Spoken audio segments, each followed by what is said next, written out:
Hello friends, welcome to my channel.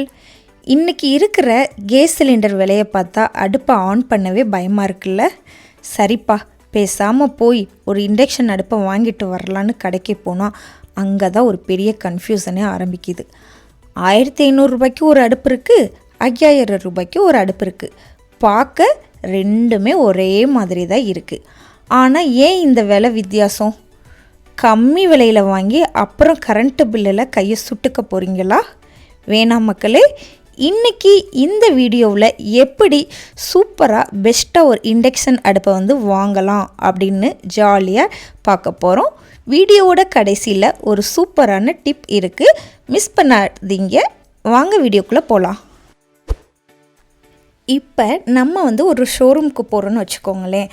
அங்கே போனோடனே உடனே சேல்ஸ்மேன் மேடம் இந்த அடுப்பு டிசைன் ரொம்ப சூப்பராக இருக்குது அப்படின்னு சொல்லி உங்களை வாங்க வைக்கிறதுக்காக ஐஸ் வைப்பாங்க. ஆனால் நீங்கள் அவசரமே பற்றாதீங்க. அவர் சொல்கிற கதையை மட்டும் கேட்காம நீங்கள் இந்த 5 கேள்வியை அவங்ககிட்ட கேளுங்க.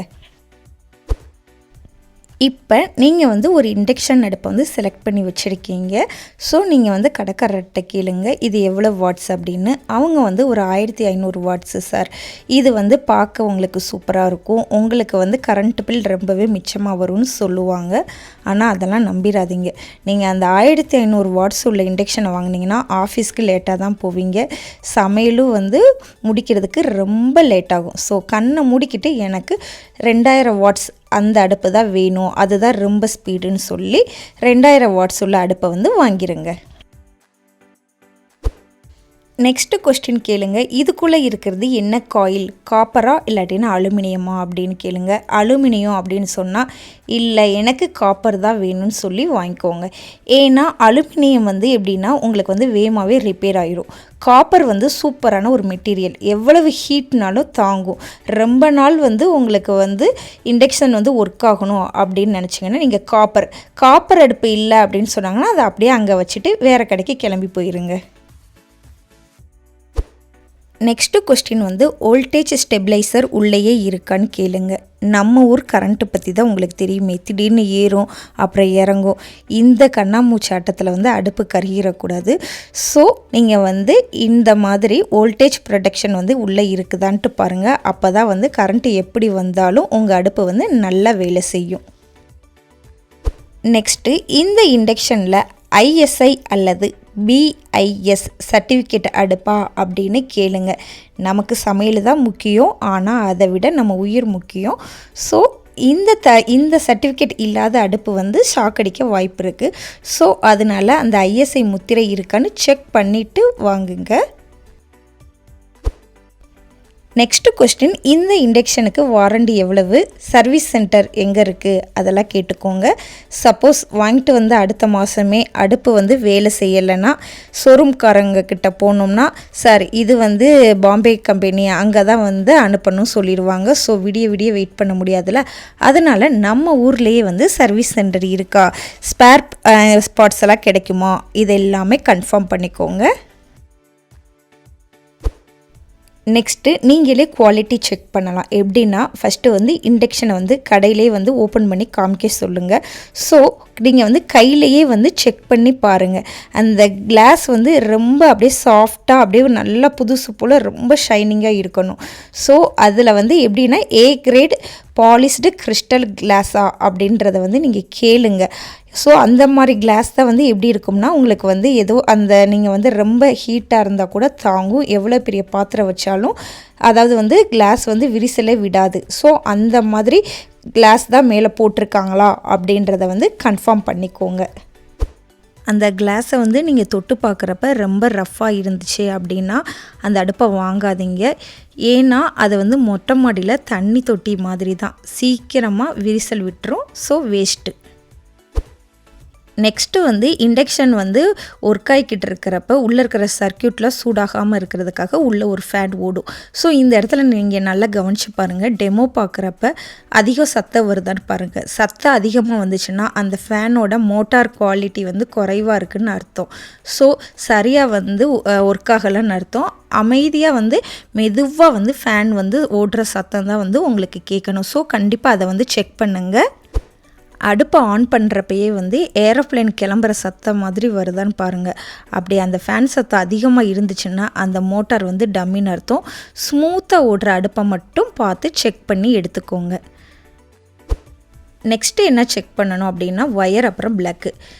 இண்டக்ஷன் அடுப்பு வந்து ஏற்கனவே கரண்ட்டு அதிகமாக இழுக்கும். ஸோ இப்போ நீங்கள் வந்து ஒயர் வந்து அந்த மெலிசாக இருந்துச்சுன்னா கரண்ட்டு வந்து பாஸ் ஆகிறப்ப எப்படி இருக்குன்னா அந்த ஒயர் வந்து உருகி ஷார்ட் சர்க்யூட் வந்து ஏற்படும். ஸோ நீங்கள் வந்து நல்ல தடிமனான ஒயர் இருக்கான்றதை வந்து பார்த்துக்கோங்க. இன்னொன்று வந்து 16A ப்ளக்கு, இது பெரிய ப்ளக் பாயிண்ட்டு அந்த மாதிரி இருக்கணும். சாதாரண 5A அல்லது 6A ப்ளக் பாயிண்ட்டு போட்டால் அந்த ப்ளக் பாக்ஸே எரிஞ்சிடும். ஸோ அதனால் நீங்கள் வாங்குறப்பயே வந்து பெரிய 16 ஆம்பியர் ப்ளக் இருக்குதான்னு பார்த்து வாங்குங்க. இதுதான் ரொம்ப சேஃப். நெக்ஸ்ட்டு வந்து நீங்கள் வந்து ஆன்லைனில் வந்து இண்டக்ஷன் வாங்க போகிறீங்க அப்படின்னா இன்னமும் நீங்கள் வந்து ரொம்ப உஷாராக இருக்கணும். ஏன்னா நம்ம நேரில் போய் தொட்டு பார்த்து வாங்க முடியாது. ஆன்லைனில் ஷாப்பிங் பண்ணுறப்ப என்னென்னலாம் வந்து நீங்கள் முக்கியமாக கவனிக்கணும்னு சொல்கிறேன். இப்போ ஃபஸ்ட்டு வந்து அந்த ஸ்பெசிஃபிகேஷன் வந்து மென்ஷன் பண்ணியிருப்பாங்க, அந்த பக்கத்துக்கு போங்க.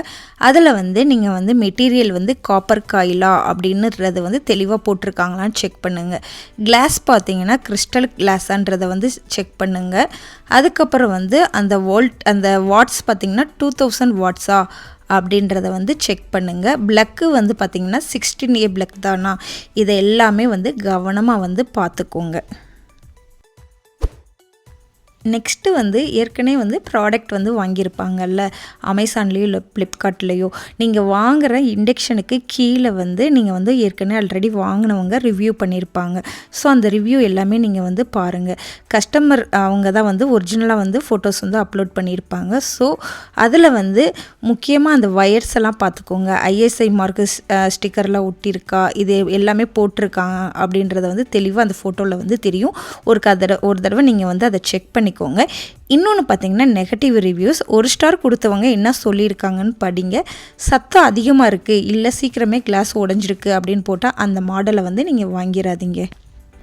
நெக்ஸ்ட்டு பார்த்தீங்கன்னா வாரண்டி செக் பண்ணுங்கள். ஆன்லைனில் வாங்குறப்ப இதுதான் வந்து ரொம்ப பெரிய சிக்கல். ஏன்னா 2 டைப்ஸ் ஆஃப் வாரண்டி இருக்குது. ஒன்று ஆன்சைட் வாரண்டி, இன்னொன்று ஆஃப் சைட்டு. ஸோ ஆன்சைட் பார்த்தீங்கன்னா அப்படின்னு போட்டிருந்தாங்கன்னா கம்பெனிக்காரவங்க உங்கள் வீட்டுக்கே வந்து அந்த ப்ராடக்டை வந்து சரி பார்ப்பாங்க, ஓகேவா. இதே இது ஆஃப் சைட் அப்படின்னு போட்டிருந்தாங்கன்னா நீங்கள் தான் அந்த அடுப்பை தூக்கிக்கிட்டு சர்வீஸ் சென்டருக்கு போகணும். ஸோ முடிஞ்ச வரைக்கும் ஆன்சைட் வாரண்டி இருக்குதான்றதை வந்து பார்த்துக்கோங்க. நெக்ஸ்ட்டு வந்து ரிட்டர்ன் பாலிசி. ஸோ உங்கள் இண்டக்ஷன் அடுப்பு வந்து உங்கள் கைக்கு வருது, அந்நேரம் கிளாஸ் வந்து உடஞ்சிருக்க கூட சம்டைம்ஸ் வாய்ப்பு இருக்குது. அப்போ நீங்கள் என்ன செக் பண்ணணும் அப்படின்னு பார்த்தீங்கன்னா 7 days ரீப்ளேஸ்மெண்ட் ரிட்டன் இது இருக்கா, இந்த ஆப்ஷன் இருக்கான்னு செக் பண்ணிவிட்டு வாங்குங்க. இன்னொன்று என்ன பண்ணுறீங்கன்னா நீங்கள் வந்து அன்பாக்ஸ் பண்ணுறப்ப எந்த பொருள் ஆன்லைனில் வாங்கினாலும் அந்த பார்சலை பிரிக்கிறப்போ ஒரு வீடியோ எடுங்க. கிளாஸ் உடஞ்சிருந்தா ரீப்ளேஸ் பண்ண அந்த வீடியோ வந்து உங்களுக்கு பெரிய ப்ரூஃபாக இருக்கும். இப்போ நீங்கள் வந்து அமேசான் இல்லை ஃப்ளிப்கார்ட் அப்படி வாங்கிறீங்க அப்படின்னா ஃப்ளிப்கார்ட் அஸ்யூர்டு இல்லாட்டினா அமேசான் ஃபுல்ஃபில்டு இந்த டேக்லாம் இருக்குதான்னு பார்த்து வாங்குங்க. அப்போ தான் வந்து உங்களுக்கு கொஞ்சம் வந்து கான்ஃபிடெண்ட்டாக வந்து இருக்கும். நெக்ஸ்ட்டு வந்து இண்டக்ஷனில் வந்து சிங்கிள் பர்னரா இல்லைன்னா டபுள் பர்னரா எது வந்து நம்மளுக்கு தேவை அப்படின்றது வந்து பல பேருக்கு இருக்கிற டவுட்டு தான். ஸோ நீங்கள் சிங்கிள் பர்னர் அப்படி தான் யூஸ் பண்ணுறீங்க அப்படின்னா இப்போ வந்து இதுதான் வந்து எல்லார் வீட்லேயுமே இருக்கும். ஸோ இது யாருக்கெல்லாம் செட் ஆகும் பார்த்தீங்கன்னா ஒரு சின்ன ஃபேமிலிக்கு, இல்லைன்னா பேச்சுலர்ஸ், இல்லைன்னா கேஸ் அடுப்பு வந்து எனக்கு வந்து இருக்குது, ஸோ ஒரு பேக்கப்புக்காக தான் இதை எடுத்துக்கிறேன் அப்படின்னா நீங்கள் வந்து சிங்கிள் பர்னரை வந்து சூஸ் பண்ணிக்கலாம். ஸோ இதோட ப்ளஸ் பாயிண்ட் என்னென்னு பார்த்தீங்கன்னா விலை வந்து ரொம்ப கம்மி, எப்போ வேணாலும் தூக்கிட்டு வேறு இடத்துக்குள்ள வந்து நீங்கள் மாற்றிக்கலாம். இதோட மைனஸ் என்னன்னு பார்த்தீங்கன்னா ஒரே நேரத்தில் ஒரு வேலையை தான் செய்ய முடியும். பருப்பு வேகிற வரைக்கும் குழம்பு வைக்க வந்து நம்ம வெயிட் பண்ணணும். இப்போ டபுள் பர்னர் பற்றி பார்க்கலாம். பார்க்க அப்படியே நம்ம கேஸ் அடுப்பு மாதிரி இருக்கும். இது யாருக்கெல்லாம் செட் ஆகும்னு பார்த்தீங்கன்னா ரொம்ப பெரிய ஃபேமிலிக்கு, அப்புறம் வந்து கேஸ் அடுப்பு நான் இனிமேல் யூஸ் பண்ணவே மாட்டேன், ஃபுல்லாமே வந்து இண்டக்ஷன் தான் யூஸ் பண்ணுவேன் அப்படின்றவங்களுக்கு வந்து இது செட் ஆகும். இதோட ப்ளஸ் பாயிண்ட் என்னென்னு பார்த்தீங்கன்னா ஒரே நேரத்தில் வந்து நம்ம 2 பக்கத்துலையுமே வந்து சமைச்சிடலாம். டைம் வந்து உங்களுக்கு ரொம்ப மிச்சமாகும். ஸோ உங்கள் கிச்சனை பார்த்து அப்படியே ரொம்ப மாடர்ன் லுக்கில் இருக்கும். இதோட மைனஸ் என்னென்னு பார்த்தீங்கன்னா விலை வந்து ரொம்ப அதிகமாக இருக்கும். எலக்ட்ரிக் லோடு வந்து அதிகமாக தேவைப்படும். ஸோ உங்கள் வீட்டு சுவிட்ச் போர்டு வந்து மெயின் வயரிங் இதெல்லாம் இந்த பவரை தாங்குமான்னு ஒரு தடவை வந்து நீங்கள் எலக்ட்ரீஷியன் கிட்ட கேட்டுக்கோங்க. என்னோட ஒப்பீனியன் என்னன்னு கேட்டிங்கன்னா, நம்ம வந்து டபுள் பர்னர் வாங்குறதுக்கு பதிலாக 2 இண்டக்ஷன் அடுப்பு வந்து சிங்கிள் பர்னர்லேயே வாங்கிக்கலாம். சப்போஸ் ஒன்று ரிப்பேர் ஆனால் கூட இன்னொன்றில் வச்சு நம்ம குக் பண்ணிக்கலாம். ஸோ இது என்னோடய பாயிண்ட் ஆஃப் வியூ. உங்களுக்கு எது ஓகேவோ நீங்கள் வந்து பார்த்து வாங்கிக்கோங்க. அப்புறம் நீங்கள் என்னென்னலாம் செக் பண்ணணும்னு சொல்கிறேன். ஸோ நீங்கள் வந்து என்னென்னா ப்ரீசெட் மெனு இருக்கான்னு பார்த்துக்கோங்க. ப்ரீசெட் மெனு என்னென்னு பார்த்தீங்கன்னா, இப்போ வந்து அதில் வந்து நீங்கள் மேனுவலாக வந்து ஹீட், அதாவது வந்து எவ்வளவு வாட்ஸ் வந்து உங்களுக்கு குக் பண்ணணும் அப்படின்றத வந்து நீங்களே சூஸ் பண்ணிக்கலாம். இன்னொன்று மில்க்கு, டீ எல்லாமே இருக்கும். ஸோ நீங்கள் மில்க் வச்சிங்கன்னா மில்க் பட்டனை வந்து கிளிக் பண்ணிக்கலாம். ஆட்டோமேட்டிக்காக வந்து அதில் வந்து எவ்வளோ வாட்ஸ் தேவையோ அந்த அளவு எடுத்துக்கிடும். இப்போ சப்போஸ் டீப் ஃப்ரை, இந்த மாதிரி இட்லி சாம்பார், இந்த மாதிரி நிறைய அதுக்கு வந்து கொடுத்துருப்பாங்க பட்டன்ஸ். ஸோ அதெல்லாம் வந்து இருக்குதான்றதை வந்து ஒருக்க வந்து செக் பண்ணிக்கோங்க. சென்சார் அதெல்லாம் வந்து இருக்குதான்னு பார்த்துக்கோங்க. எப்படின்னா, இப்போ நீங்கள் வந்து அடுப்பில் பாத்திரம் வைக்கிறீங்க அப்படின்னா அடுப்பு ஆன் ஆகும். சப்போஸ் அடுப்பில் பாத்திரம் இல்லைன்னு ஆட்டோமேட்டிக்காக வந்து ஆஃப் ஆயிரும். ஸோ அந்த மாதிரி ஃபெசிலிட்டியெல்லாம் இருக்கான்னு பார்த்துக்கோங்க. இன்னொன்று வந்து முக்கியமாக வீட்டில் குழந்தைகளாக வச்சுருக்கீங்கன்னா சைல்டு லாக் ஃபெசிலிட்டி இருக்கான்னு பார்த்துக்கோங்க. அந்த பட்டனை வந்து ஒரு 3 செகண்ட் வந்து நீங்கள் அழுத்தினா போதும். ஸோ ஆட்டோமேட்டிக்காக எல்லா பட்டனுமே வந்து லாக் ஆயிரும். இது தெரியாமல் கூட குழந்தைகளை வந்து அடுப்பில் வந்து அடுப்பை ஆன் பண்ணால் கூட அது வந்து ஒர்க் ஆகாது. ஸோ இந்த ஃபெசிலிட்டி எல்லாம் இருக்கான்றதை வந்து செக் பண்ணி வாங்குங்க. ஃபைனல் டிப் என்னன்னு பார்த்தீங்கன்னா, இப்போ வந்து நம்ம வந்து வீட்டுக்கு புதுசாக இண்டக்ஷன் வாங்கிட்டு வந்து வச்சுட்டோம். நம்ம வீட்டில் இருக்கிற எல்லா பாத்திரத்தையும் கொண்டு போய் இண்டக்ஷனில் வச்சிடாதீங்க. நம்ம ஃப்ரிட்ஜிலலாம் வந்து மேக்னெட் ஒட்டியிருப்போம்ல, அந்த மேக்னெட் எடுத்துகிட்டு நீங்கள் எந்த பாத்திரத்தில் குக் பண்ணணும்னு நினைக்கிறீங்களோ அதுக்கு அடியில் போய் வைங்க. அந்த பாத்திரத்தில் வந்து மேக்னெட் ஒட்டிக்கிடுச்சு அப்படின்னா இந்த இண்டக்ஷனில் வந்து அந்த பாத்திரம் வந்து ஒர்க் ஆகுதுன்னு அர்த்தம். ஸோ இந்த செக் வந்து நீங்கள் பண்ணிக்கோங்க. அதுக்கப்புறமா வந்து நீங்கள் வந்து இண்டக்ஷனில் வச்சு குக் பண்ணுங்கள். இன்னொன்று என்னென்னு பார்த்தீங்கன்னா, ரொம்ப ரொம்ப முக்கியமான டிப். இப்போ நம்ம வந்து குக் பண்ணி முடிச்சிட்டோம் அப்படின்னோடனே உடனே போய் நீங்கள் வந்து இண்டக்ஷன் ஆஃப் பண்ணிடாதீங்க. உள்ளுக்குள்ளே வந்து ஒரு ஃபேன் இருக்குன்னு நான் வந்து முதலே சொல்லியிருந்தேன். ஸோ அந்த ஃபேனோட சவுண்டை ஆஃப் ஆனதுக்கப்புறம் நீங்கள் வந்து இண்டக்ஷனை வந்து சுவிட்ச் ஆஃப் பண்ணுங்கள். இப்போ உங்களுக்கு நிறையா விஷயம் வந்து தெரிஞ்சிருக்கும் ஒரு இண்டக்ஷன் எப்படி வாங்கணுன்ட்டு. இப்போ தாராளமாக நீங்கள் வந்து கடைக்கு போய் இண்டக்ஷன் வந்து வாங்கிக்கலாம். உங்களை யாராலையுமே ஏமாற்ற முடியாது. உங்களுக்கு என்னோடய வீடியோ பிடிச்சிருந்துச்சுன்னா மறக்காமல் நம்ம சேனலை வந்து சப்ஸ்கிரைப் பண்ணிடுங்க. அப்புறம் வந்து ஒரு லைக் போடுங்க. உங்கள் ஃப்ரெண்ட்ஸுக்கும் வந்து ஷேர் பண்ணிடுங்க. ஓகே, நம்ம நெக்ஸ்ட் வீடியோவில் பார்க்கலாம். பாய்.